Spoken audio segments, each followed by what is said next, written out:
हर किसी के ज़िंदगी में बुरे से बुरा समय भी आता है, दुख भरे जीवन में पल आते हैं, सुख भरे पल आते हैं। पर हम बात करने वाले हैं कि कैसा भी समय हो, उससे हम कैसे टैकल करें, कैसे हम उसको हैंडल करें, क्योंकि सुख और दुख दोनों में ही बैलेंस बनाना बहुत ज़्यादा ज़रूरी है। जब में बहुत ज़्यादा दुखी होना, सुख में बहुत ज़्यादा उछलना, पागल होना, पागलों की तरह कोई भी कमेंट कर देना और फिर इस पर काम ना करना। मज़ा तो ज़िंदगी का तब है जब सुख भी हो, दुख भी हो, कुछ भी पल आ जाए, हम एक सामान्य बने रहें, यानी कि जो सुख और दुख का बैलेंस है उसको हम बना के रखें। तो आज हम यही बात करने वाले हैं कि टाइम कोई सा भी हो, बुरा समय हो, अच्छा समय, कि अपने आप को कैसे बैलेंस करना है। कोई भी व्यक्ति आपको 4 बातें सुना के चला जाता है, एक सुई से चुभ हो जाता है और आप 3-4 दिन उसी के बारे में सोचते रह जाते हैं कि इसे मैं देख लूँगा, इसे मैं सबक सिखा के रहूँगा, ये करूँगा, वो करूँगा।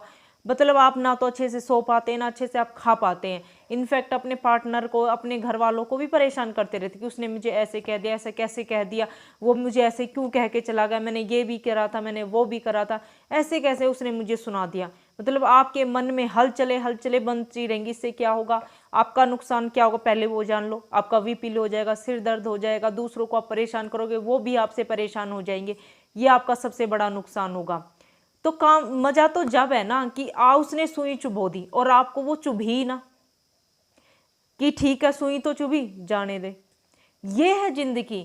अगर आप उसके सुई चुभोने पर, उसके कुछ बात कहने पर उसको ऑब्जर्व ही ना करो, उन बातों को लो ही नहीं, तो क्या फर्क पड़ेगा, कुछ भी नहीं। क्योंकि उसने तो तय कर लिया कि उसको ना ये एक चीज समझ में आ गया है, सामने वाले बंदे को ना एक चीज बड़े अच्छे से समझ में आ गई कि इसको जैसे ही मैं कुछ भी कहता हूँ ना, इसको जैसे ही मैं छेड़ता हूँ, इसको चिनचिने से लगते हैं, ये चिढ़ने लग जाता है, मजा आता है उसे आपको चिढ़ाने में। अब आप मजा लो, आप उसकी बातों को रिएक्शन ही ना दो, फिर आप उसका रिएक्शन नोट कर सकते हो कि आपने रिएक्ट नहीं करा तो उस पर क्या रिएक्शन हुआ। तो आप उसे बिना कुछ कहे ही दुख दे सकते हो। तो ये तो होगी दुख की बात। फिर आती है सुख की बात। आप किसी के प्यार में हो, पागल हो, हद से ही ज्यादा पागल हो, आपको लगता है कि इसके बिना मेरा जीवन ही नहीं है, और फिर वो गाना भी गाते रहते हो, दिन को अगर रात कहो तो रात कहेंगे। तो मैं ये कहूंगी कि आपको ना नेत्र दोष है, जिसको दिन और रात का फर्क ही नहीं समझ में आ रहा है।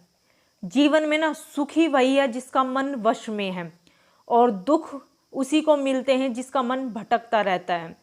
ने गीता में एक बात कही थी कि तू मन के वश ना हो, मन को वश में कर ले, मन का दास ना बन, मन को दास बना ले। यानी कि जब तक हम मन के अकॉर्डिंग चलेंगे ना, हमको दुख मिलते ही रहेंगे। और जब हम मन को ही कंट्रोल में कर लेंगे, हमारा मन क्या कहता है ना, किसी ने कुछ कहा, हमारा मन दुखी हो जाता है, हमें लगता है कि इसको भी मैं उसी तकलीफ में देखूं जिसमें इसने मुझे पहुंचा दिया है। तो वो होगा नहीं, ये मन का है। आप मन को वश में करो। अरे भाई कह दिया सो कह दिया, इसका काम था, ये इसका कर्म था, मेरा कर्म है कि मैं रिएक्ट ही ना करूं। किसी भी एक्ट पर रिएक्शन नहीं दोगे ना, तो आप वाकई में महसूस करोगे कि आपका जो मेंटली प्रोसेस बिल्कुल ठीक रहेगा, आप मेंटली रूप से बिल्कुल स्वस्थ रहोगे। क्योंकि हमारे जो शरीर की बीमारियां शुरू होती है ना, वो हमारे मेंटली प्रोसेसर से होती है। और हमारा मेंटली प्रोसेस कब खराब होता है, जब हम दूसरों की बातों में आ जाते हैं, जब हम दूसरों की दी हुई तकलीफों को ज्यादा ऑब्जर्व कर लेते हैं। आप किसी से ज्यादा नफरत करते हो, दिन रात उससे नफरत की अग्नि में जल रहे हो, दिन रात प्लान्स बना रहे हो, प्लान्स फुल ऑफ हो रहे हैं, और वो आके आपको फिर से कुछ भी कह के चला जाता है। तो इससे अच्छा है कि आप ऐसे प्लान्स बनाओ ही नहीं। सीधी सी बात है, अपना ध्यान ना भटकाओ। अपना ध्यान किस में, मन नहीं भटकाओ, ध्यान भटकाओ। ध्यान किस में, कि आप स्टडी करो, नई नई चीज़ें खोजो, अपने आप को बिजी रखो, तो आप अपने मन को कंट्रोल में जरूर कर सकते हो। और हमेशा याद रखो कृष्ण जी की, हमेशा गीता वाला वो उपदेश याद रखो कि मन का दास ना बन, मन को दास बना ले। तो आज का वीडियो यही था बस। अच्छा लगे तो वीडियो को लाइक शेयर जरूर करें, चैनल को सब्सक्राइब भी ना रहें।